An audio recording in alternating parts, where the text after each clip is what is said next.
नमस्कार। मैं हूं अंकित कुमार और आप देख रहे हैं द हिंदी हाउस। आज बात उनकी जो सड़कों पर दौड़ रहे हैं ताकि आप घर बैठे आराम कर सके, जिनके हाथों में आपका पिज्जा है और आपकी दवाइयाँ हैं, आपकी ज़रूरत का हर छोटा बड़ा सामान, लेकिन जिनके खुद के हाथों में अपना भविष्य नहीं। आज बात उन गिग वर्कर्स की जिन्हें व्यवस्था ने पार्टनर तो कह दिया, लेकिन हक देने के मामले में पल्ला झाड़ दिया। ये जो लड़के आपको लाल, नीले और नारंगी टी शर्ट पहने मोटरसाइकिल पर भागते दिखते हैं, क्या आपने कभी सोचा है कि ये भाग किसके लिए रहे हैं?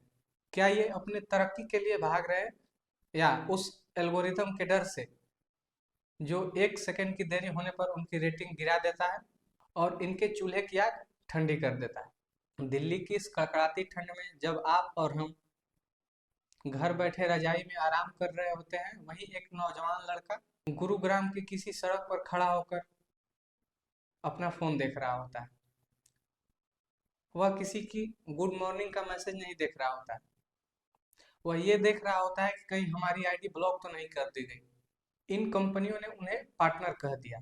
सुनने में तो बहुत अच्छा लगता है, जैसे कि उसे मालिकाना हक मिल गया, लेकिन हकीकत में यह पार्टनर शब्द एक चालाकी है ताकि कंपनियों को उन्हें कर्मचारी न मानना पड़े, न पीएफ देना पड़े, न पेंशन देना पड़े और ना ही बीमा की कोई टेंशन, और साथ ही काम का कोई निश्चित समय नहीं। राजस्थान में एक कानून आया तो लगा कि शायद कोई इनका भी सुन रहा है। एक वेलफेयर बोर्ड की बात हुई, लेकिन क्या एक राज्य की कानून उन नौजवानों की तकदीर बदलेगा जो हर रोज अपनी जिंदगी की किस्तें इन ऐप्स के जरिए ढूंढते हैं? हाल ही में हुई हड़ताल को देखिए।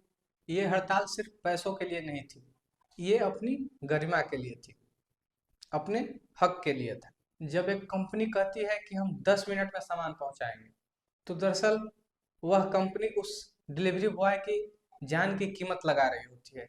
वह आपसे वादा करती है 10 मिनट का, लेकिन उस वादे को निभाने के लिए किसी गरीब का बेटा अपनी जान को जोखिम में डालता है, रेड लाइट जंप करता है, यहाँ तक कि ओवर स्पीडिंग करता है और कभी-कभी अपना जान भी गंवा देता है।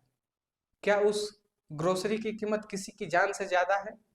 सत्ता के गलियारों में बड़े बड़े दावे होते हैं, डिजिटल इंडिया, स्टार्टअप इंडिया, लेकिन क्या इस डिजिटल इंडिया की नींव इन थके हुए कंधों पर टिकी हुई है? सरकार ने सोशल सिक्योरिटी कोड की फाइल तो खोली, लेकिन वह फाइल आज भी दफ्तरों में धूल फांक रही है, या आगे किसी के काम आएगी, यह समय बताएगा। और एक सवाल आपसे भी, जो ग्राहक है, अगली बार जब आपका ऑर्डर 2 मिनट लेट पहुंचे तो रेटिंग गिराने से पहले उस लड़के का चेहरा एक बार जरूर देखिए। शायद उसकी रेटिंग गिराना उसके घर की रोटी गिरने जैसा हो। एल्गोरिदम निर्दयी हो सकता है, मशीनें बेजान हो सकती है, लेकिन क्या एक समाज के तौर पर हम भी वैसे ही हो गए हैं जैसे एक एल्गोरिदम काम करता है, मशीनें काम करती है? क्या हमारे अंदर कोई संवेदना नहीं बची है? पूछिए अपने आप से, क्या हम एक ऐसी अर्थव्यवस्था बना रहे हैं जहां एक इंसान सिर्फ डाटा बनकर रह जाए? खबरों का सिलसिला चलता रहेगा और सवाल होते रहेंगे। देखते रहिए द हिंदी हाउस। नमस्कार।